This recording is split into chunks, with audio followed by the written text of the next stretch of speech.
সৌন্দৰ্যৰ সীমা অতিক্ৰম কৰি দিয়া। আপোনালোকে মনত ৰাখিব যে দামী কাপোৰ পিন্ধা, দামী গাড়ীত উঠা আৰু ভাল ঘৰত থকা, দামী বাচন বৰ্তন খানা খোৱা, এই সকলোবোৰ যদি হালাল পইচাৰ দ্বাৰা হয় আৰু এয়া যদি মানুহক দেখুৱাৰ কাৰণে নহয়, তেন্তে এইবোৰ সকলোবোৰ হালাল।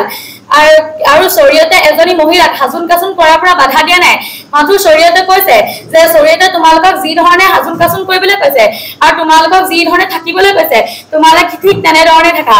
আৰু আজিকালি সমাজত যি মানুহ ভাল ঘৰত থাকে, দামী গাড়ীত উঠে, দামী বাচন বৰ্তনত খানা খাই নিজকে সৌন্দৰ্য কৰি তোলে, সেই সকলোবোৰ নিজৰ কাৰণে নহয়, অথচ মানুহক দেখাবৰ কাৰণেহে, যাতে তেওঁলোকে নিজৰ পৰিয়ালবৰ্গৰ ওচৰত আৰু নিজৰ ওচৰ চুবুৰীয়াসকলৰ আগত নিজকে ডাঙৰ বুলি পৰিচয় দিব পাৰে।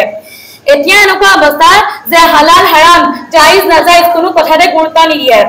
আল্লাহ তাআলাই কিছুমান বস্তু হাৰাম কৰি দিছে, যেনে পুৰুষ হৈ সোণ পিন্ধা, এজনী মহিলাই পাতল কাপোৰ পৰিধান কৰা, নিজৰ ঘৰত জীৱ থকা বস্তুৰ ফটো লগোৱা, নিজৰ ঘৰৰ বস্তু বাহিনীবোৰ সোণ বা ৰূপৰ বনোৱা, আৰু কিছুমান হাজুন কাচুন আল্লাহ তাআলাই কাফিৰ আৰু ফাসিকসকলে লিখা হোৱাৰ বাবে হাৰাম কৰি দিছে। আৰু কিছুমান বস্তু মানুহক দেখুৱাৰ কাৰণে বা ঘমণ্ডি কৰাৰ কাৰণে হাৰাম কৰি দিছে।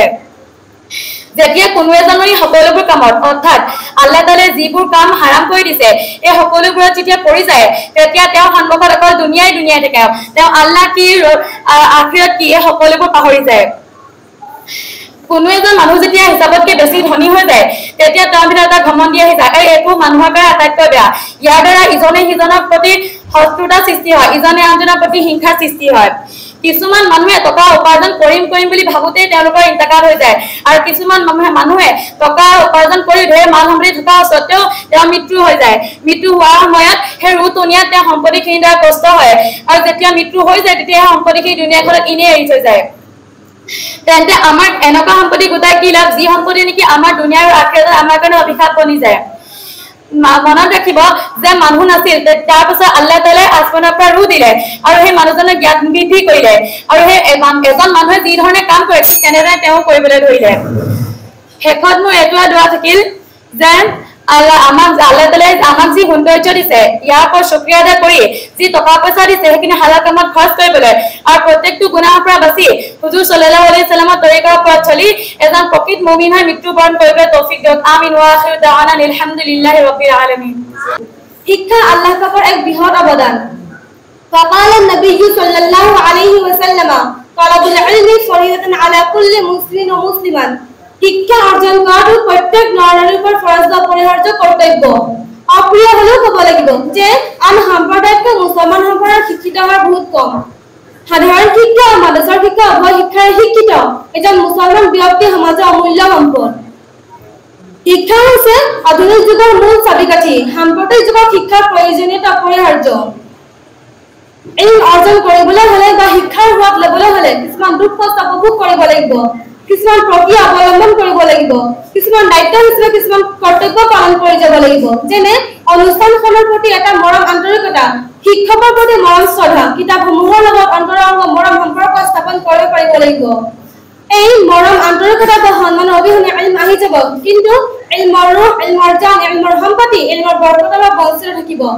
আল্লাহে যাতে আমাক এই সমূহ নিয়ামতৰ পৰা বঞ্চিত নাৰাখক। শিক্ষা আমাক জ্ঞান দিয়ে, জীৱনৰ পৰিত্ৰাণ পোৱাৰ পথ বিচাৰি যোৱাত শিক্ষা আমাক সহায় কৰে।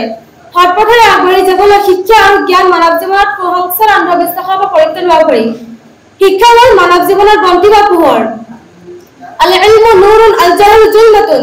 ইলম হৈছে এটা নূৰ আৰু জিহালত অন্ধকাৰ হয়। বৰ্তমান সমাজত দেখা যায় যে বহুতো মানুহ অন্ধকাৰত ডুব গৈ কেৱল জীয়াই থকাৰ স্বাৰ্থত দিনটো লোকৰ ঘৰত কাম কাজ কৰি দুবেলা দুসাঁজ উলিয়ায়। আজিও এনেধৰণৰ কিছুমান মানুহ শিক্ষাৰ অভাৱত নিজৰ চাইনটো নিজে কৰিব নোৱাৰে। এনেধৰণৰ কিছুমান মানুহ পৃথিৱীৰ চুকে কোণে এতিয়াও জীয়াই আছে এডাল শুকান খৰিৰ দৰে, যাৰ ওপৰত কোনে একো গুৰুত্ব আৰোপ নকৰে। সাধাৰণ শিক্ষাৰ লগতে দিনী শিক্ষা অৰ্জন কৰাটো অত্যন্ত প্ৰয়োজনীয়।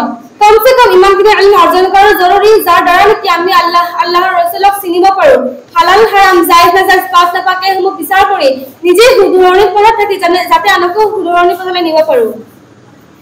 আৰু যদি আমি হালাল কাম হাৰাম কামসমূহ যদি বিচাৰ কৰিব নোৱাৰো, পাঁচ ওয়াক্ত নামাজ যদি সময় মুহূৰ্তত আদায় কৰিব নোৱাৰো, তেন্তে কালি কিয়ামতৰ দিনা গুনাহৰ বোজা মূৰত আল্লাহৰ সন্মুখত খাৰা হ'ম, তেতিয়া তাত আমি কি বুলি হিচাপ দিম? সেইকাৰণে শিক্ষা এটা আমাৰ কাৰণে গুৰুত্বপূৰ্ণ পন্থা। আমি সকলোৱে শিক্ষাৰ পাতত পিছুকা নামাৰি আগুৱাই যাওঁ আল্লাহ তাআলা আমাক সকলোকে যাতে সুশিক্ষাৰ শিক্ষিত হয় এখন সমাজক শিক্ষাৰ দিশত আগুৱাই নিবলৈ তৌফিক দিয়ক আমিন আখিৰু দাৱানা আলহামদুলিল্লাহি ৰাব্বিল আলামিন